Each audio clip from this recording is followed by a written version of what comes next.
So a couple days ago, I was with a friend of mine over here in Novi Sad in Serbia.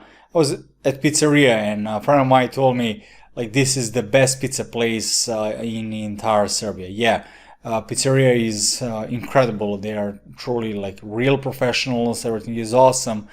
But when we define something that is the best or we are the best, uh, there is like something that we cannot define. I mean, you cannot define that something is the best because people buy based on what they believe what is the best. I mean, it's possible that other person, that customer is right, and probably it's possible the person that is buying from your competitor is corrected their decision.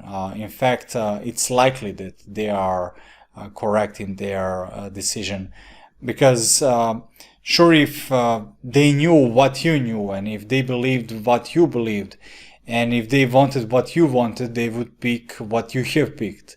But they are not you and they are someone else. That's why empathy is such a challenge. I mean, you will hear people say, well, I like the fast food restaurant. It is the better than others, as I said, for this pizza place. That's why you will hear people say like, I like this fast food restaurant. It is better than others. As I said at the beginning of the video of our friend of mine when he said that this is the best pizza place. But it's the same thing, for example, when someone says this is the best search engine out there. So a majority of people will say, yeah, Google is the best search engine, but also you have Reddit search engine, you have also YouTube search engine, and you will get different results. Everything is based on what are people's needs and wants, and based on that you can define what is the best for that specific thing. And choices are based on placebo effect, belief, confirmation bias, and emotional connection, because people choose different things from different reasons. Most of the things we choose are complicated and difficult choices that involve that placebo effect, and especially involves that belief. For example, with blind taste test, you cannot define or notice like a big difference between Coca-Cola and Pepsi.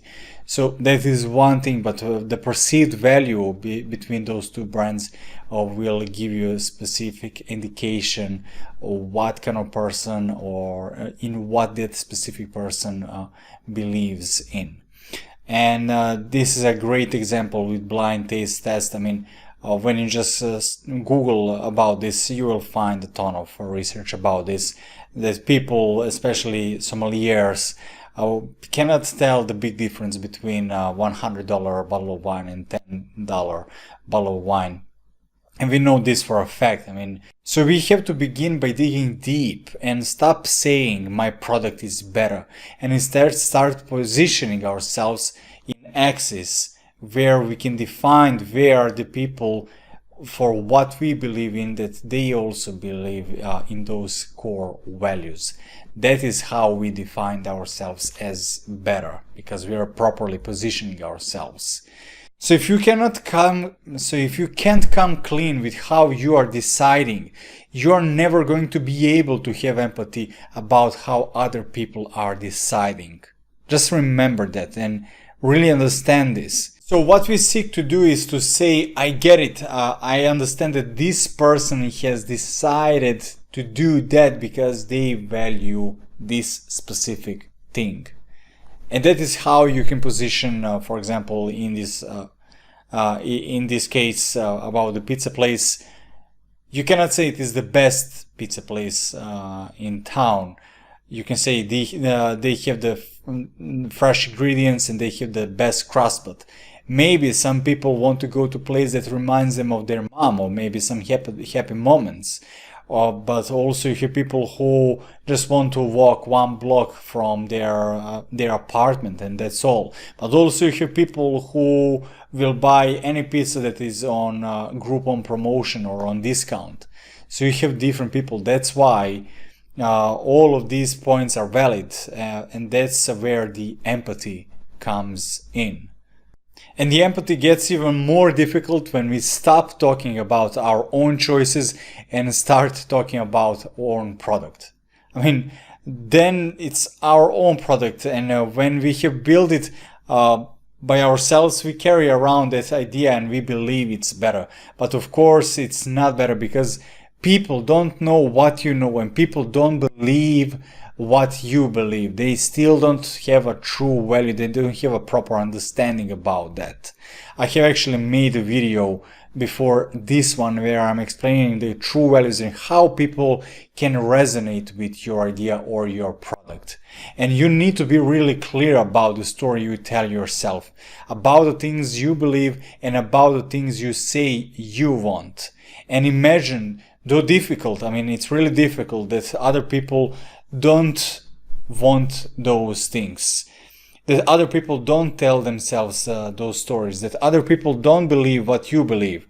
And then what we get to do as a business owners is to begin to chip away those beliefs. And we must begin with what the end user, and we must begin with what people or users already want, know, and believe.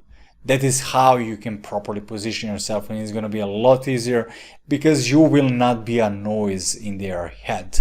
And empathy is difficult, and we can't go any further in what we do next until we figure out how to find that empathy. So I will leave you with this wonderful quote from Craig Davis, and I quote, "We need to stop interrupting what people are interested in and be what people are interested in." When you have a proper empathy about people's wants, needs, desires, and you have emotional resonance in the proper positioning where they want to be, then you can be a signal and not noise in your market. Otherwise, when you spend a lot of money on Facebook ads, or you post constantly on Instagram and creating Instagram stories, but you are not seeing any results, it is probably because you are generating a noise, because people who are aligned with your values are not seeing the things that you are believing in. So hopefully this video was helpful, and I wish you a wonderful day. Cheers.